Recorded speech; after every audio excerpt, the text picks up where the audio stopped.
Okay, guys, case in point, I was smack in the middle of doing this personal goals for 2018 update, and my daughter woke up and screamed my name from the room, even though there was nothing wrong. She's just an adorable spoiled brat. So, anyway, no, I was just basically saying that self care, like for your physique and also just for like, your spirit and your mind, is important, not only as like an artist or as like a person, but definitely as a mom. Because as you guys just saw, like most of our world revolves around people who are in our lives as opposed to around ourselves. So that's definitely going to be on fleek for 2018. I'm looking forward to getting some delightful eyeshadows and just like, keeping it on point and moving forward. Okay. So the last two things, family slash motherhood and my hobbies. So there's not really much here except perhaps the obvious, but that's just to like mother and love my little girl into age 4, which I'm pretty sure I'm going to cry about when that actually happens. I think the only thing I'm going to cry even more about is when she goes off to kindergarten in 2019. So anyway, it's just hard to think about because, literally I feel like I gave birth to her yesterday. But that's going to be a major focus this year, is just to make even more time for her growth, just to be like the most awesome mom ever. And she's actually even going to get the opportunity to come and see what I do now that she's old enough to kind of entertain herself. And I'm going to have to be basically in rehearsal and doing production stuff for the classes I'm taking in graduate school. I've gotten permission and even invitation to bring her to a lot of our rehearsals. And like, so she's going to be there because, grad school doesn't really give you the opportunity or the money to be hiring babysitters like that. So she will definitely be at our rehearsal. She'll get to see everything that's going on. She'll get to see me in action, and maybe she'll even discover that she's like an artist or a director herself. So that's really exciting. That's the most exciting part, aside from just being her mother, and just watching her grow, is to be able to integrate her into what I do on a day-to-day basis.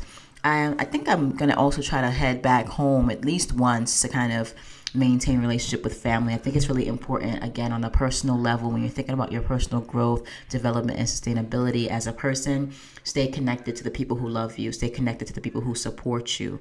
And so I'm going to try to do that more in 2018. And I'm thinking about actually spending most of the holiday break at home, with my daughter and our family. But we'll see. We'll see what happens. And then finally, on the hobbies level, and you're just, again, I know you guys are just like, why are you talking to us about this stuff? It's like, well, it's a part of like my life as an artist. But this year, I'm going to try to do some more hands-on crafts like knitting, stitching, and crocheting. Probably more specifically knitting and crocheting, to be honest with you, because I really do want to get more handsy when it comes to the art that I make. And that's actually a big, big part of the reason why I am launching the Black Heart Will launch this year, is that, after spending, 9 to 10 straight months of doing like lots of intellectual work, written work, sort of spiritual work and emotional work when you're connecting with people and exchanging energy, I really want to work a little bit more with my actual hands, kind of like on a craftsman, artisanal level.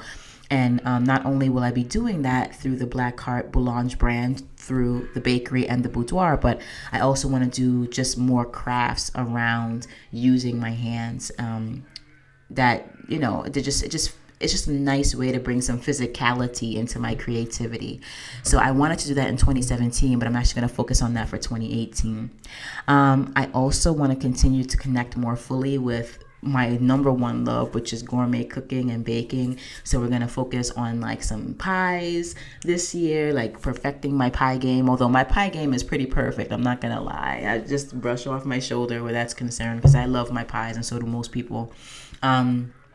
but just upping my game all the more with like gourmet cooking and going through this entire Julia Child's French cooking master book that I have, and just expanding my repertoire in a really significant way, but in a way that's enjoyable, and that expands my horizons without necessarily having a hardcore, crazy, high level goal at the end of it. Just being connected. I love being connected to the world and through people, like through food. And it's just a great way to put your love somewhere that you can sort of experience immediately. And it's how I show love to other people, is I make them stuff. So I love that.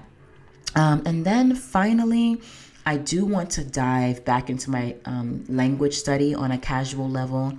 And I'll be leading the charge on that with a slightly more intensive study of Russian, because I already started that this year, and I just want to continue that in a more focused way for 2018, while also kind of brushing up and keeping up on my other languages, because again, it's very important for me, just personally. I would say personally, on a hobby level and on a professional level, for me to be multilingual and to maintain, my sort of unofficial status as a polyglot. That's super important to me. And I consider myself to be a citizen of the world, not just a citizen of the United States. And so having the ability to communicate across several different languages is important to me. And actually, looking at the languages that I have studied, I'm relatively fluent in, and that I have a working knowledge in.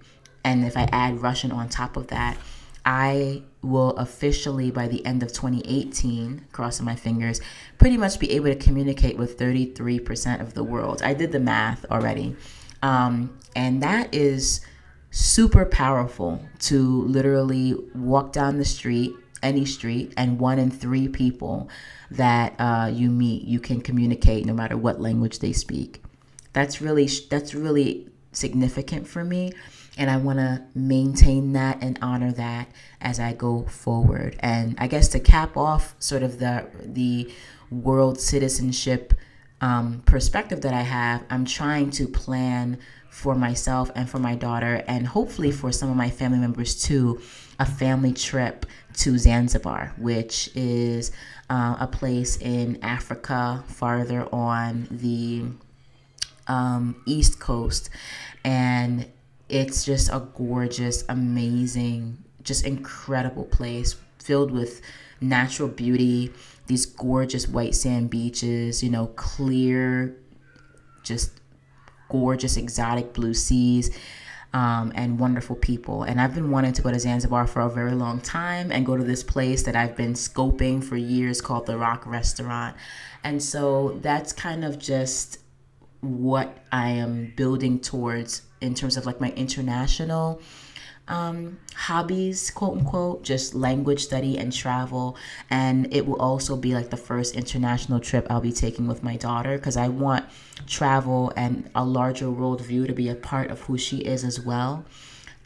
For a variety of reasons that I'm not going to get into right now, because it sort of takes us on a tangent. But I think being a citizen of the world is important. And I think that is something that we should all focus on in general. But especially if you're going to be an artist, and especially an indie author, wherein right now we have one of the biggest international platforms ever, through Amazon, through Nook, through Kobo especially, and through a whole bunch of other book distribution platforms. You are working now on an international market, and it's just sort of time for us, just not only as like Americans, but as people across the world, to recognize that we are a part of this larger ecosystem, both physically, environmentally, spiritually, and intellectually. So that's how I'm pretty much going to end this podcast, with that final kumbaya, let's all hold hands goal. And I'm excited. I'm super excited about the year. I'm super excited about what's coming. I know that in whatever way I'm going to be rocking it in 2018, it's going to go great. And even if I don't get all my goals finished, I know that my work ethic and my passion for what I do is going to take me in positive directions, no matter what direction that is. So I hope for you guys are also sitting down and feeling fearless in terms of making your own insane goals, your high goals, your impossible goals, and then are deciding to work towards that goal, or several goals, hopefully, on a day by day basis, because you really just need to put one foot in front of the other and take one step at a time to finish the journey of 1,000 miles. So with that, I will say again to you guys, Happy New Year. I hope 2017 went great. I wish you guys the best for 2018. And obviously, I will see you guys next week right here on the podcast. All right. Stay indie, stay badass, keep hustling, keep growing, and keep creating. And I will talk to you guys next week. Bye.